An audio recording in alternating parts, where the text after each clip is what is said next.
On behalf of the MCA and the MRA, I think you're too close. Yeah. On behalf of MCA and the MRA, we are here, Ideal Roofing. My name is Phil LaPlante. I'm the Vice President of Sales and co-owner of Ideal Roofing. Brad is our product specialist, and today we'll do some training on the steel shingles.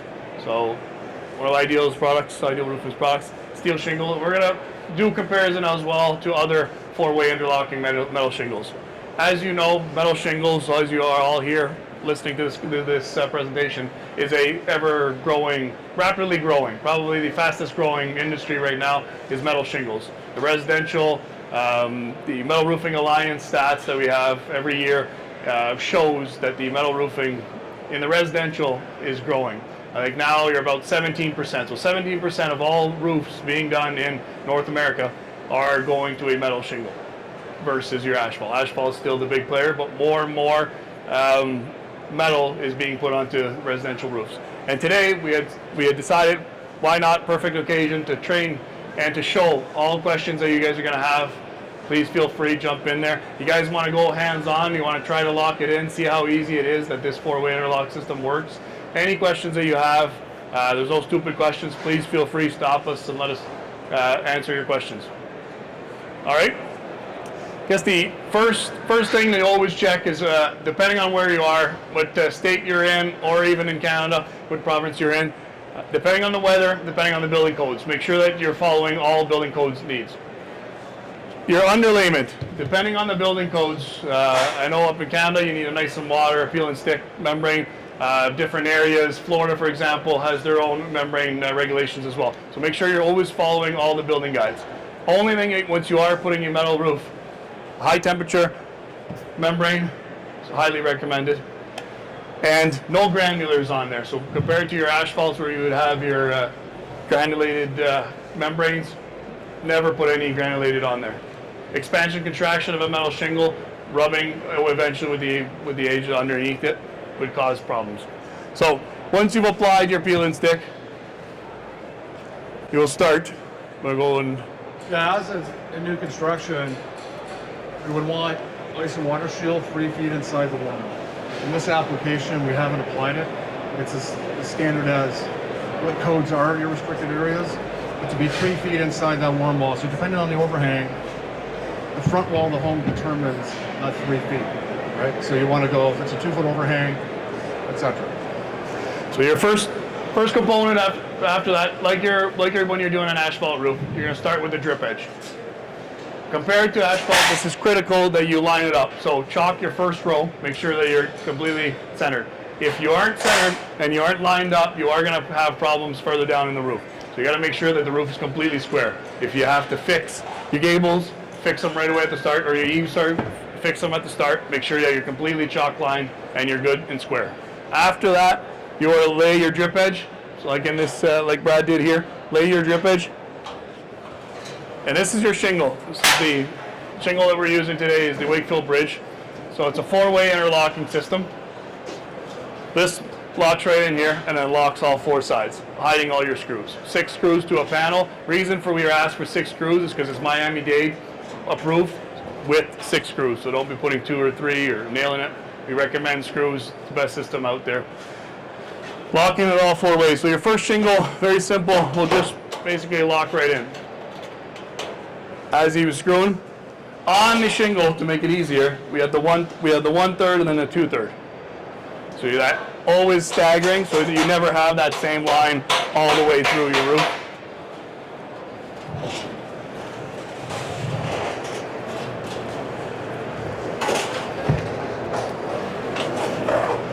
So first full shingle, 2/3, 1/3, would restart again. Always go from bottom up, and then you would be able to line them up, keep going. Now, like we mentioned, if anyone wants to get hands-on, feel free to come up. Very easy, snug, locking her in, and then you add your screws to it.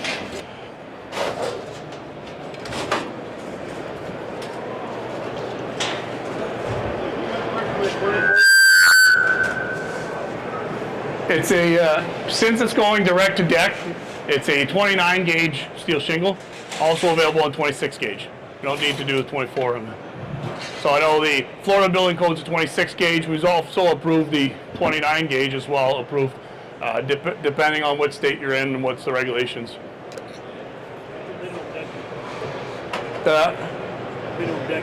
Minimum deck, depending again on the region. I always recommend a plywood. I know there's different builders that are using different things, but I would say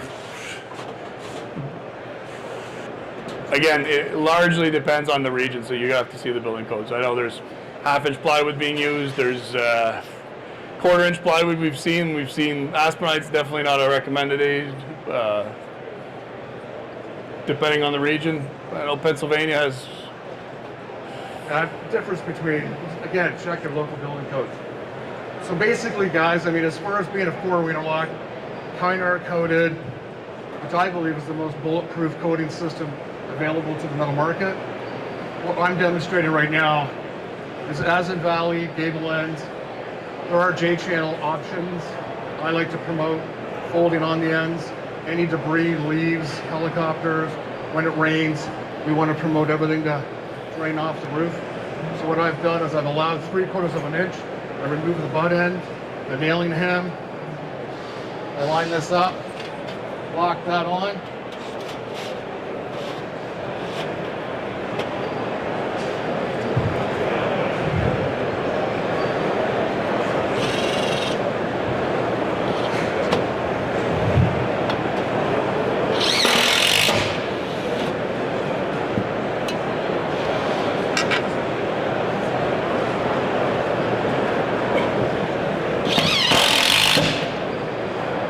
So on our full shingle, we have a 5-screw minimum.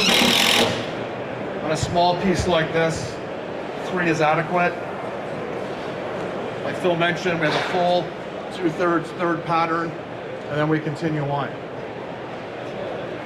What's the gauge of the Gauge of the trim? It's basically 30 gauge. We can make it in 26, but 30 gauge standard, 29 gauge the shingle. Did we mention our pitch minimum? Mono, yeah. So Our minimum pitch requirement is 412. I've seen 312 done, but we recommend stripping back to the bare deck and ice and watering the whole roof.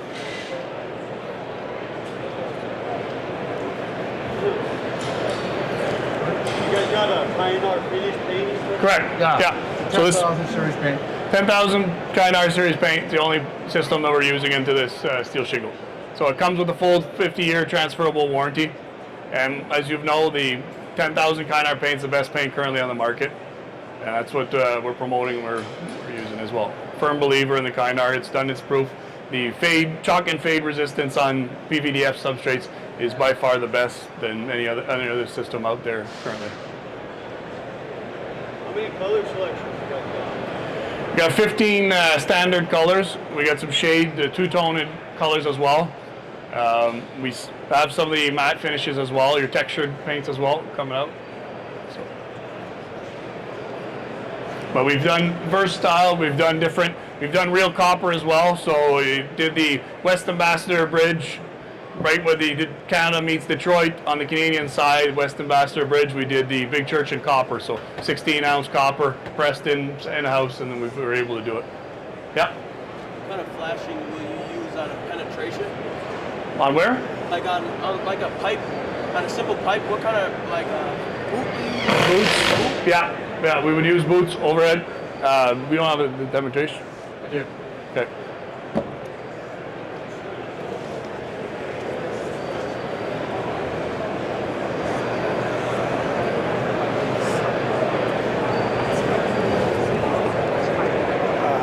If you get a chance to repeat the questions for me, because people can't hear them. Can't hear them? Okay, perfect.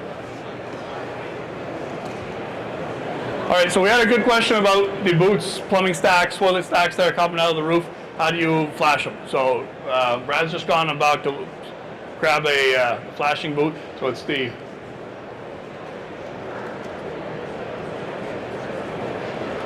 I'm sure everyone's familiar with that type.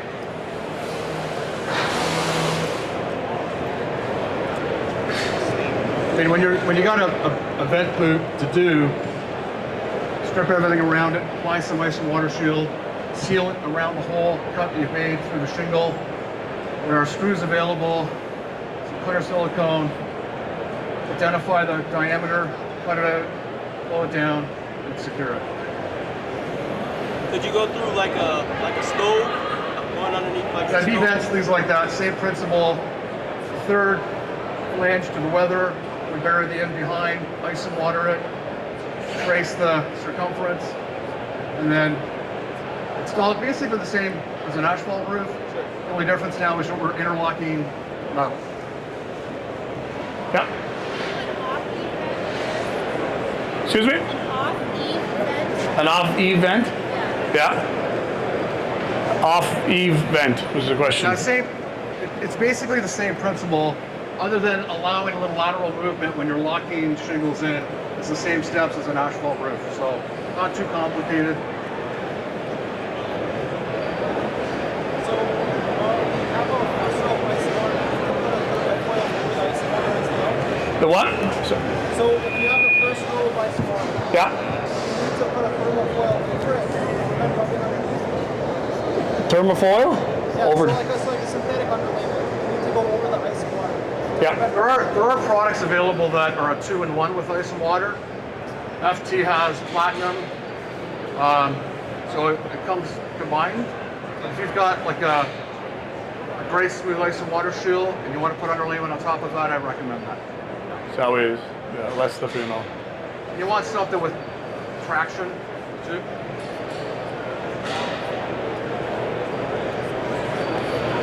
As I folded the gables in a valley sequence, it's a matter of laying the shingle down on the last lock if you're going from left to right. That you just trace the angle, allow the 3/4 of an inch. The folding tool that we provide is where you make that bend. Because we are a left to right system, depending on the length of the section or elevation that you're doing, you don't want to be left with a small unmanageable size piece. So in prep, because we're installing left to right, we want to chalk lines, in this case vertically, being a 40-inch wide shingle, I want to chalk lines 40 inches, because this, rather than being 8 feet, could be 30 or 40 feet.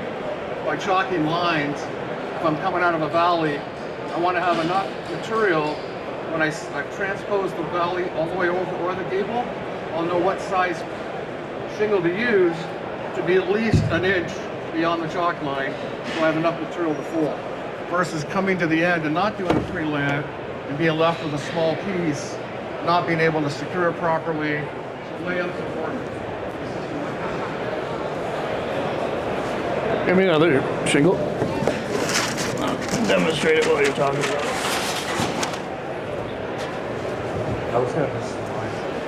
So, like Brad was mentioning, when you get into any valleys or your gable sides, measure the shingle to where you're going to end up, or into the valley where you're going to end up. Flip the shingle over and you cut it. Just a pair of basic snips. Being a 29 gauge, Brad has these different snips, particularly the ones that you prefer. Able to cut it, leave yourself basically a 1/2 inch minimum to 3/4 inch overhang. So I don't know if you want to cut it at the same time. Yeah, if you want to feel free, you can feel where the 3/4 folds. All I've done is got rid of the butt end, the nailing flange, fold that over. So if I fold this back out, I taper cut the top and the bottom, and all I've done is added that 3/4 of an inch. Flush to the gable starter. I mean, if you wanted to install all the shingles, allowing that 3/4, it's so easy with your hands. Go ahead and bend it all after. But Okay. again, in comparison to a J-channel design, that's going to collect the dirt, the leaves. As it rains, this is promoting all the debris off the roof.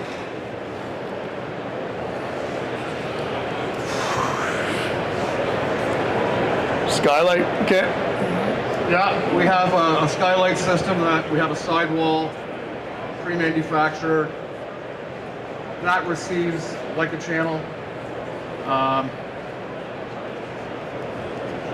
I incorporate dog ears. It's a fundamental that we allow material on the back curb, beyond the front length. We create triangulated sheet metal folding fundamentals so that the shingle comes in. We do a back pin, a primary and a secondary, trace the shingle out around it, and everything goes together like a system. We have a YouTube video that's about to launch in the next couple of weeks, where I have a step-by-step skylight installation method. So, Correct. If you guys have any questions, any technical questions, whether we've seen, Brad's installed many of them, I've seen many of them from competitors to everyone in the steel shingle business. Any different questions? A lot of similar systems. Other systems out there have clips, so it's a three-way interlock with clips at the top. Whereas ours, when we came out with it, we designed it with the built-in, basically screwing by. we have water channels that Water channels. on the front curb, we're out 5.5 inches. We have a standard front wall flash. That sidewall drains. For instance, here, the curb was here. That channel terminates here, locks in, and allows the water to drain in.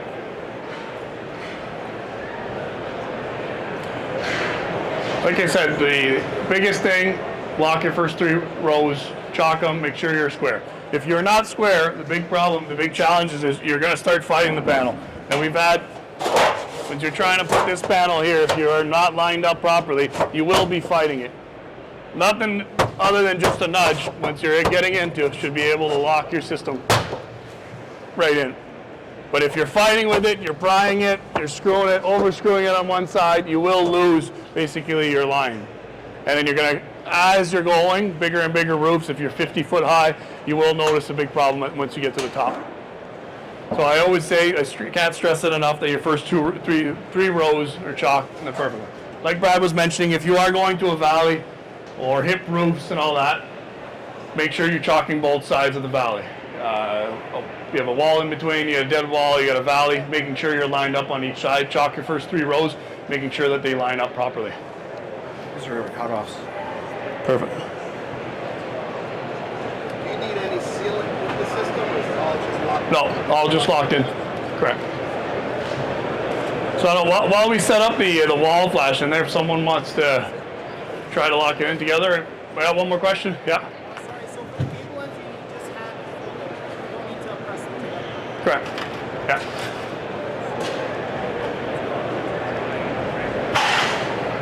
This is a cut-off section of that sidewall that I was referring to. So the shingle comes in here. Again, we create a dog ear where this folds over beyond the protrusion. But again, we have all factory manufactured flashings that go with it.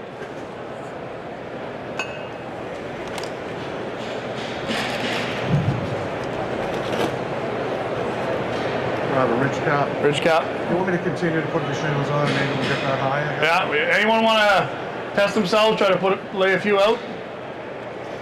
Any volunteers? Anyone? Or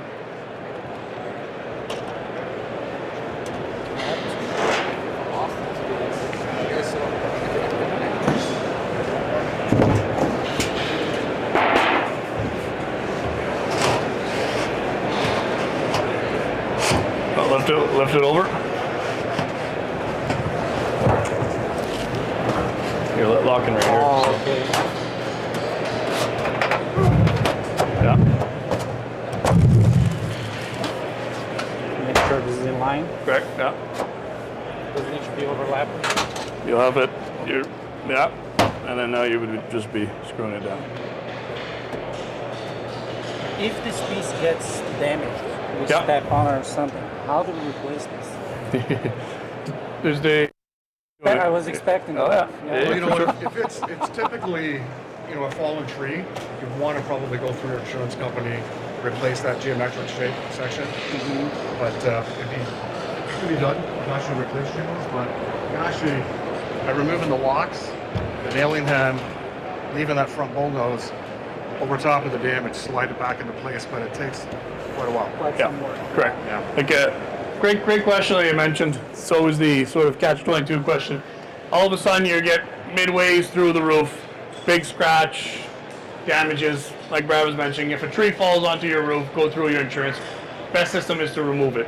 You got a big scratch and you're 50 foot high and it's just the one piece. We do offer touch-up as well, but it's never as nice as replacing it. So instead of removing it, because it's such a weatherproof interlock system, what you would do is you would basically leave this locking strip, fold this one out, and cut it off. No, sorry, leave this one on, fold this one out, cut this one off, because you no longer need your screwing back. So this one here is scratch. We've been doing tests with it. I don't like the appearance of it. I would cut off my nailing flange, and I would fold this out and cut it off. So what you're doing really is you're just capping your scratched panel. So now I would slide it into under here. This is flat, sliding it into, and then sliding it under here. Double locking the bottom here onto the layer, and then the same on this side here.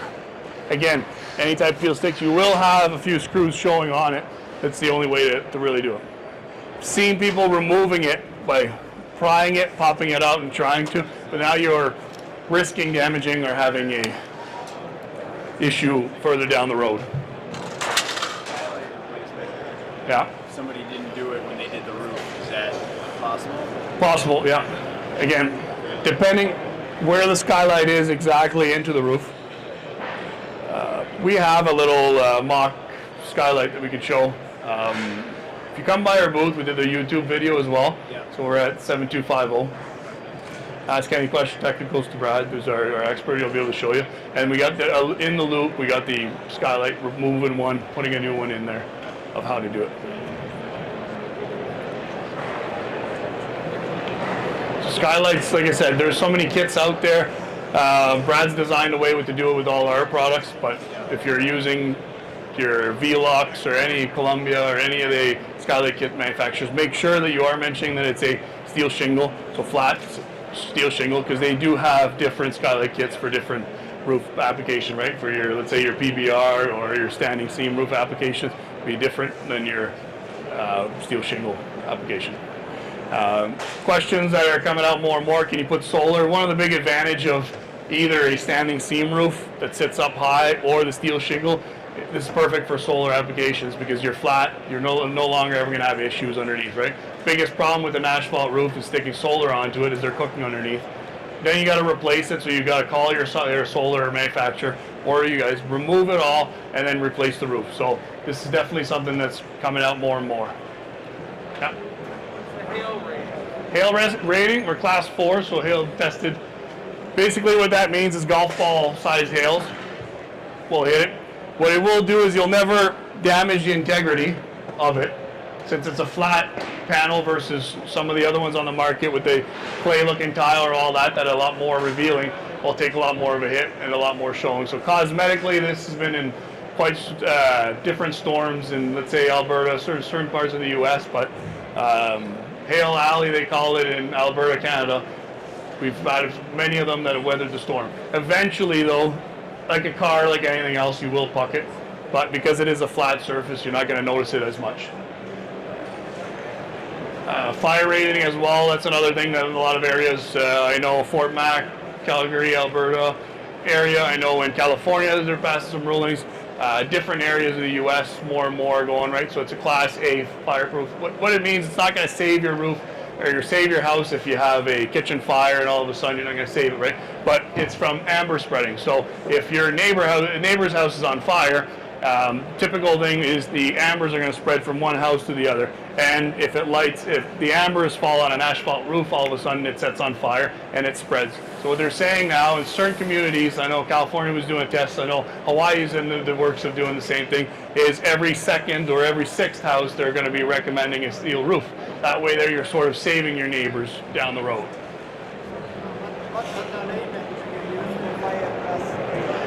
Depending on the codes, certain ones have different ones. Like I know in Canada there's different codes for underlayment, fireproof rated underlayment. So I know we were studying the one for what's being put out in California right now. So I'd have to double check what state and all that. But there is a step-by-step, if you're in one of those zones that they're coming out. We've been working with architects, cities, communities of how to actually spec it. Engineers are involved.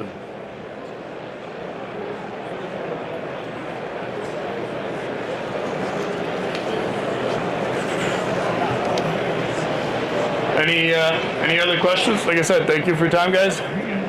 Yeah. So recently, we're at a beach. Are you actually walking?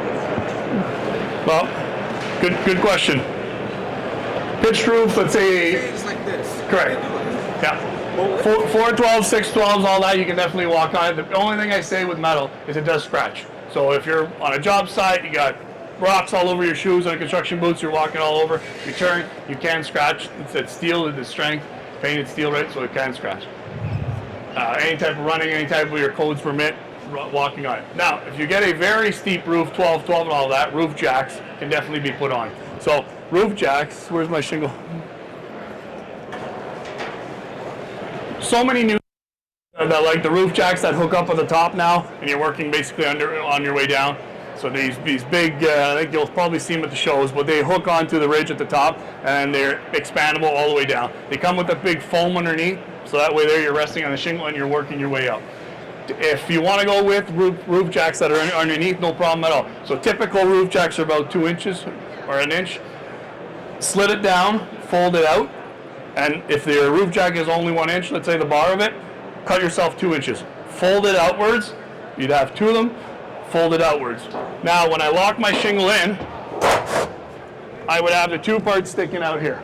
Slice just an eighth off, and that way there, when I'm working away, I'm working away. At the end, I want to slide my roof jack out, and I would be able to fold it back in.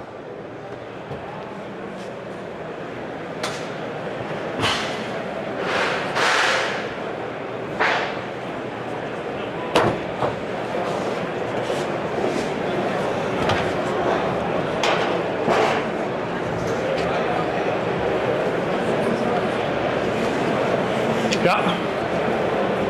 Question? No. Good. Sir. What if you have to cut this? Let's say you reach the E. Yeah. How do you maintain that hem on the left, on the right side? How do you maintain the hem? Like if you have to cut, maybe there's a flashing in coming in, like skylight or something. How do you maintain the right side hem? Well, the right side hem, you're always creating it, right? Oh, you can. So, well, perfect. He's actually making it right now. One good point to point out is always measure twice and cut once. But can you show this piece here? So when, Now, if you step over here for a minute, I'll give you a little close up. So again, with the free layout, I made marks. This shingle, you've now velvet cut the end, made the mark. I now take the tool.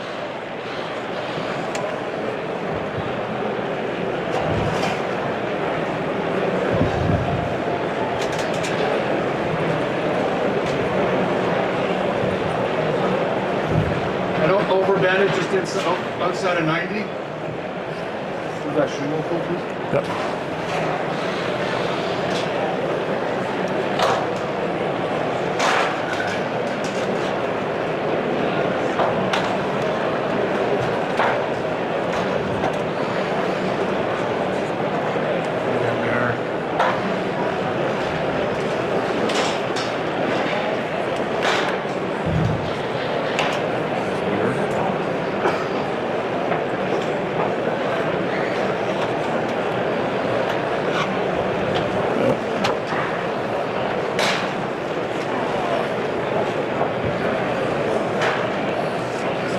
I answered it.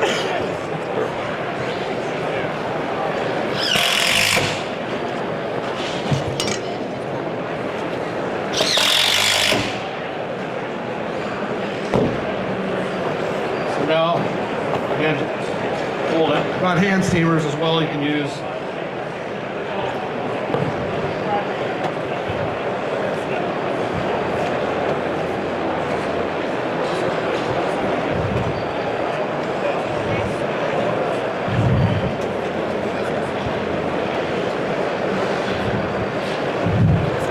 Yep.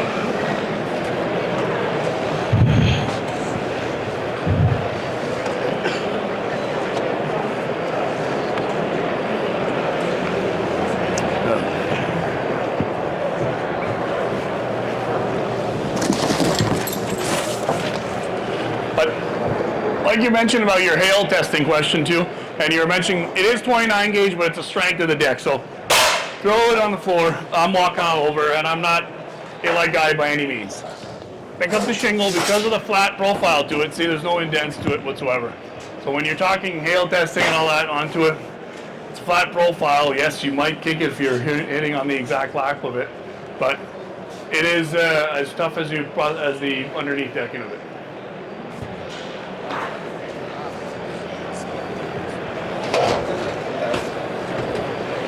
Oh.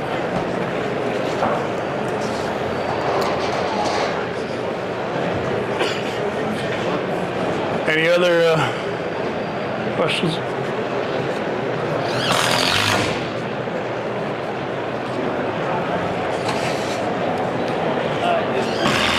This is class 4, you said? Yeah. What? Yeah, correct. Yes, sir. The what? Average slope. All depends on the areas or region, pick a region. Typically, you're double the price of asphalt shingles. 50-year transferable warranty on it. You'd be anywhere from 2 to 3 times your asphalt roof. I'd say your going rate 2 to 3 times your asphalt roof. Keep in mind that, like I said, this is a niche trade. More and more people are getting into it. We do these trainings weekly, monthly. That's why Brad is our product specialist, doing the classrooms in different locations, training more and more roofers. A lot of the roofers are, like you guys, maybe focused on asphalt, getting into metal, and then I have many guys I've trained in the past that were asphalt only and now are strictly metal, and the demand for metal is growing like crazy. Biggest problem I would say we have is we don't have enough metal installers out there to do all the metal roofs that we have. So it's definitely something. It is, as you've seen, we're doing it slow by slow. It is a little slower than installing it. That's why the rates normally are a little more than an asphalt roof. So It's relative to the retail price that you're pricing and selling at. correct. Brad had his own crew. Let's say your average 30 square roof that was, let's say, 2-sided roofs, not too complex, would take, I know some roofers always tell me a day, half a day they can bang it out. Let's say typical a day. For a metal shingle like this, you'd probably be at 3. If it's, don't quote me on this, if it's your first time putting a metal roof on, probably gonna take you a week and a half. But I always say the threshold, probably a 30 square simple roof, you'd probably be doing it in what, 3 days you'd say, Brett? Average between 7 and 10 squares. With a 3-man crew, one guy's a ground guy feeding the material. The larger the crew, obviously, the more volume that you can get done. So we've had as many as 8 to 10 guys. So we've had 25 square jobs done by lunchtime. It started at 7 o'clock in the morning with 8 to 10 guys.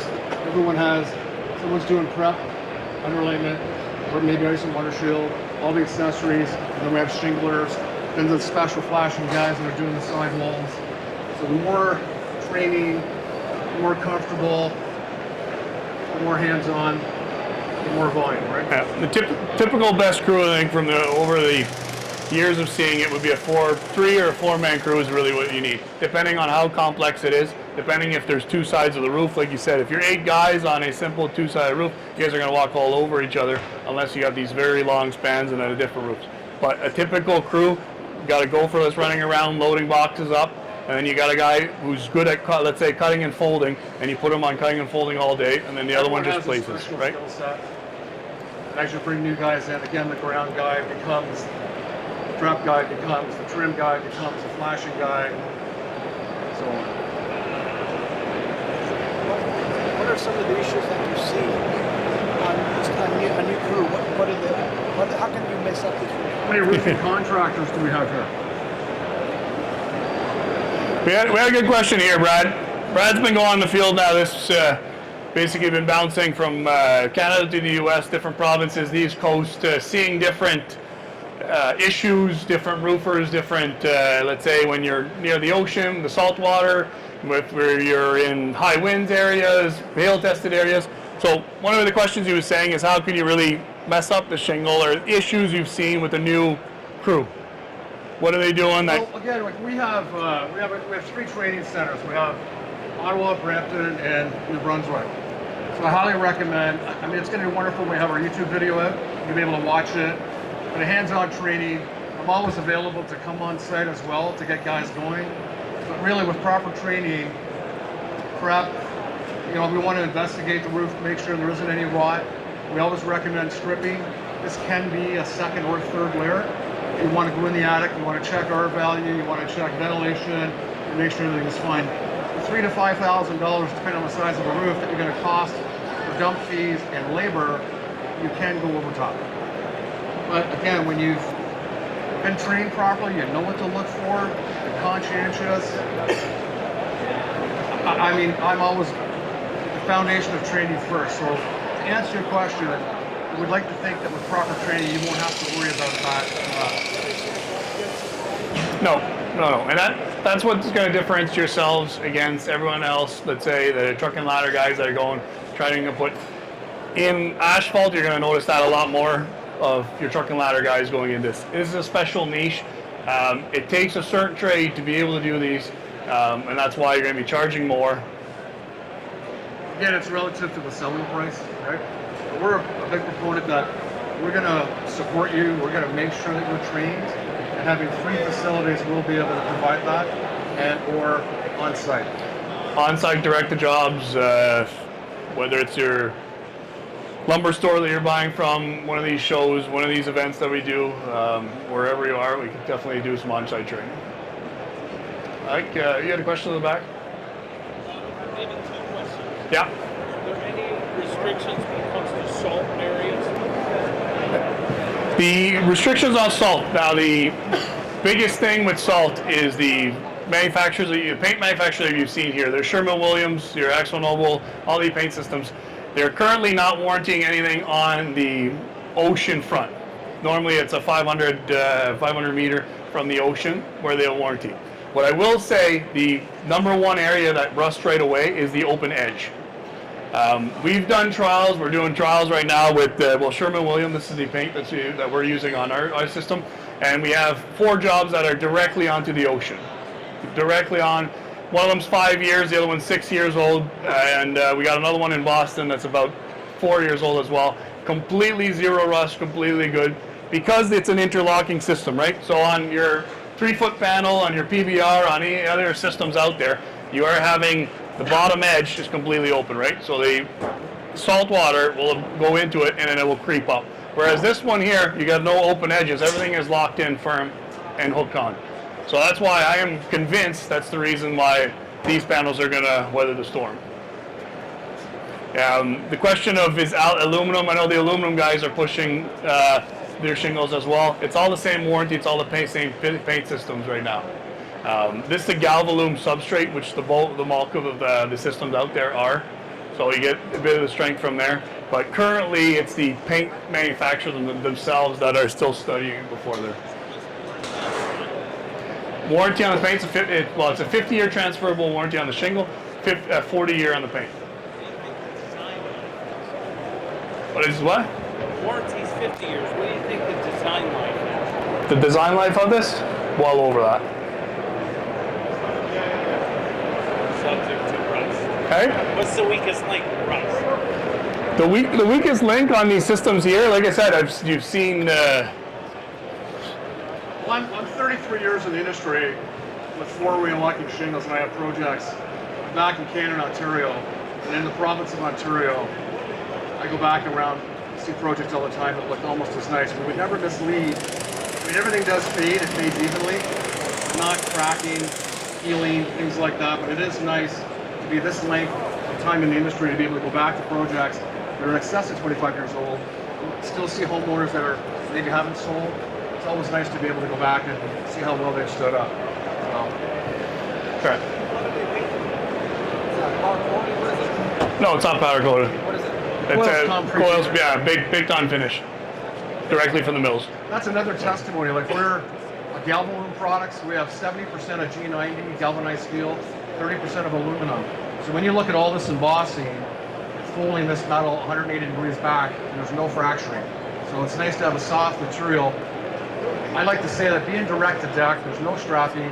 Whether you're going to go new construction or you are going to go over here the second layer, and you're direct to deck, you're not lifting that dynamic up with about 3/8 of an inch. So we don't have to adjust the eave trough if you've raised the roof on strapping. And I've always preferred working with systems like this. The closer I can be to the deck, and living in Canada, where you've got a lot of snow and ice, expansion and contraction, coming into the valleys, into the gables. I don't want anything that's going to distort the metal with all that freeze and thaw that's going on, and I don't have to go back and do any service. So again, close to the deck, a lot of the folding gives that longevity and that strength.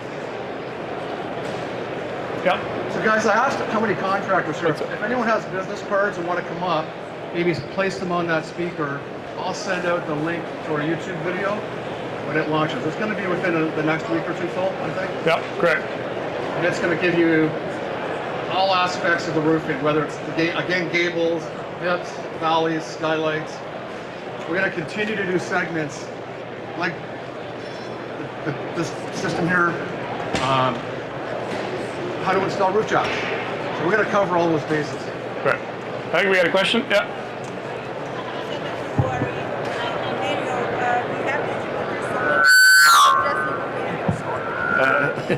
Sorry, Okay. we can't get too close when we get that noise.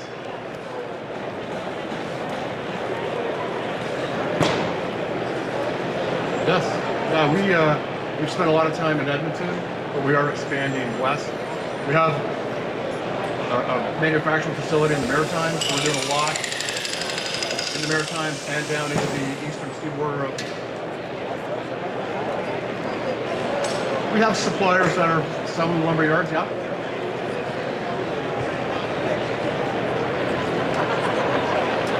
Manitoba?